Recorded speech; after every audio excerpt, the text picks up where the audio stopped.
Si Efren Bata Reyes ay hindi lamang isang alamat ng bilyar. Isa siyang buhay na patunay na ang tunay na tagumpay ay hindi nasusukat sa marangyang simula, kundi sa tibay ng loob, talas ng isip at kakayahang bumangon sa bawat pagkatalo. Ang kanyang kwento ay kwento ng isang batang lumaki sa hirap, ngunit piniling gawing sandata ang talento at disiplina upang baguhin ang takbo ng kanyang buhay at iangat ang pangalan ng Pilipinas sa buong mundo. Bago tayo magsimula, like muna dyan, subscribe at bell notification para hindi ka mahuli sa mga bagong video. Salamat at enjoy! Ipinanganak si Efren Reyes noong Agosto 26, 1954 sa Pampanga. Sa murang edad pa lamang, nasilayan na niya ang tunay na muka ng kahirapan. Ang kanyang pamilya ay hindi marangya ang pamumuhay at tulad ng maraming batang Pilipino noong panahong iyon, maaga siyang namulat sa realidad na kung gusto mong mabuhay ng maayos, kailangan mong magsikap. Hindi siya lumaki sa mundo ng akademya o sports training. Sa halip, ang kanyang paaralan ay ang lansangan, ang kanyang guro ay ang karanasan, at ang kanyang silid-aralan ay ang bilyaran. Bata pa lamang si Efren nang ipadala siya sa Maynila upang tumulong sa isang kamag-anak na may-ari ng maliit na bilyaran. Dito nagsimula ang kanyang hindi inaasahang paglalakbay. Habang ang ibang bata ay naglalaro sa labas, si Efren ay tahimik na nagmamasid sa mga manlalaro ng bilyar.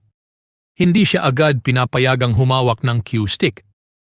Ang una niyang tungkulin ay maglinis ng mesa, mag-ayos ng bola, at magserbisyo ng inumin sa mga manlalaro.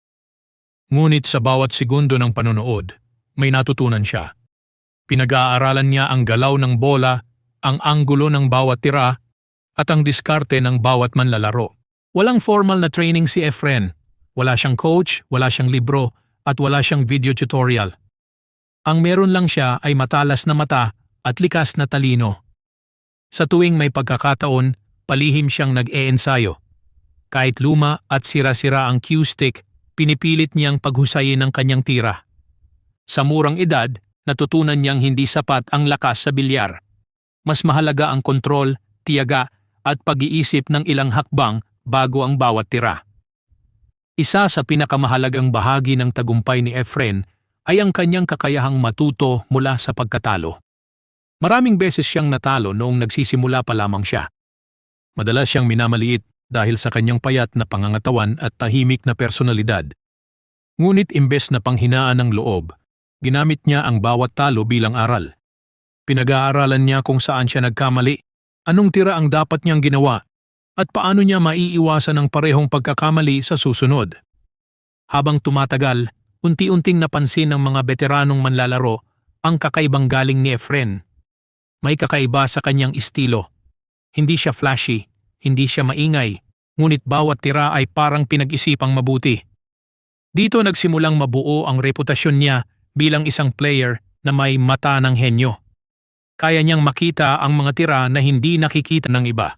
Kaya niyang gawing posible ang mga imposible. Ngunit hindi naging madali ang kanyang pag-angat. Noong dekada 70 at 80, ang mundo ng bilyar sa Pilipinas ay puno ng matitinding manlalaro. Ang kompetisyon ay mabagsik at ang premyo ay hindi palaging sapat para sa pang-araw-araw na gastusin. Maraming beses na kinailangan ni Efren na pumusta sa mga laban upang kumita. Dito niya nahasa ang kanyang mental toughness. Ang bawat laban ay hindi lamang laro, kundi laban para sa kabuhayan. Isa sa mga pinakamatalinong desisyon sa kanyang karera ay ang paggamit ng alias na Cesar Morales noong unang beses siyang lumaban sa Estados Unidos. Noong panahong iyon, hindi pa siya kilala sa international scene. Ngunit sa likod ng simpleng pangalan, isang halimaw sa bilyar ang nakatago. Isa-isa niyang tinalo ang mga kilalang manlalaro sa Amerika. Nagulat ang buong bilyar community sa isang tahimik na Pilipino na kayang dominahin ang mga pinakamahusay sa mundo. Dito nagsimulang kilalanin si Efren Reyes bilang The Magician.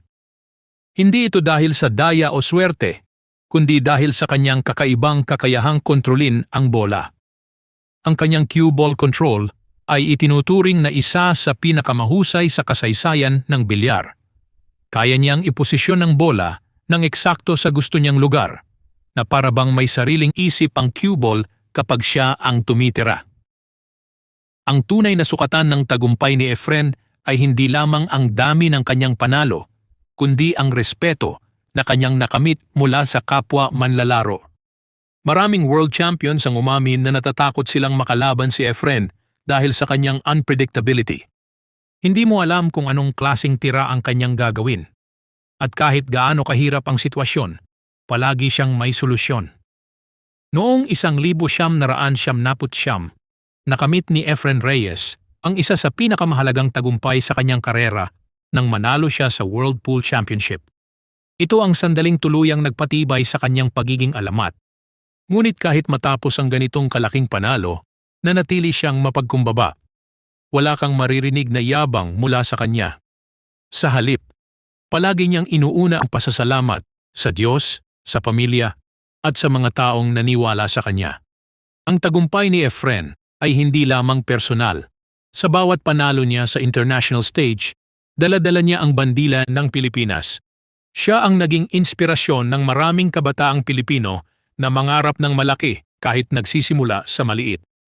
Dahil sa kanya, tumaas ang respeto ng mundo sa mga Pilipinong manlalaro ng bilyar.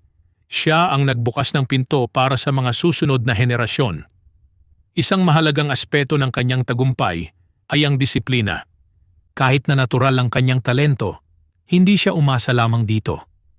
Patuloy siyang nag-iensayo, patuloy siyang nag-aaral, at patuloy siyang nagpapakumbaba. Alam niya na sa mundo ng sports, mabilis magbago ang panahon. Kung hindi ka mag-a-adjust, mapag-iiwanan ka. Habang tumatanda, hindi na kasing bilis ang kanyang galaw, ngunit nananatili ang kanyang katalinuhan sa laro. Dito makikita ang tunay na lalim ng kanyang galing. Kahit mas bata at mas malakas ang kanyang mga kalaban, kaya pa rin niyang makipagsabayan gamit ang karanasan at diskarte. Ito ang patunay na ang bilyar ay hindi lamang laro ng lakas, kundi laro ng isip. Sa kabila ng kanyang kasikatan, nanatiling simple ang pamumuhay ni Efren.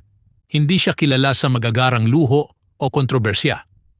Mas pinili niyang mamuhay ng tahimik, malapit sa pamilya at nakatuon sa pagtulong sa iba. Maraming beses siyang tumulong sa mga batang gustong matutong magbilyar, nagbibigay ng payo, at minsan ay kagamitan pa. Ang kwento ng tagumpay ni Efren Bata Reyes ay kwento ng tiyaga, talino at kababaang loob. Ipinapakita nito na ang tunay na yaman ay hindi lamang pera o tropeo, kundi ang respeto ng mundo at ang inspirasyong na ibibigay mo sa kapwa tao. Mula sa batang naglilinis ng bilyaran hanggang sa pagiging kinikilalang pinakamahusay na manlalaro ng bilyar sa kasaysayan, ang kanyang buhay ay patunay na walang imposibleng pangarap para sa taong handang magsakripisyo. Hanggang ngayon, si Efren Reyes ay nananatiling simbolo ng husay ng Pilipino. Isang alamat na hindi lang dapat hangaan, kundi dapat tularan. Dahil ang kanyang tagumpay ay hindi nagmula sa swerte, kundi sa walang sawang pagsusumikap, matibay na paniniwala sa sarili at pusong hindi kailanman sumuko.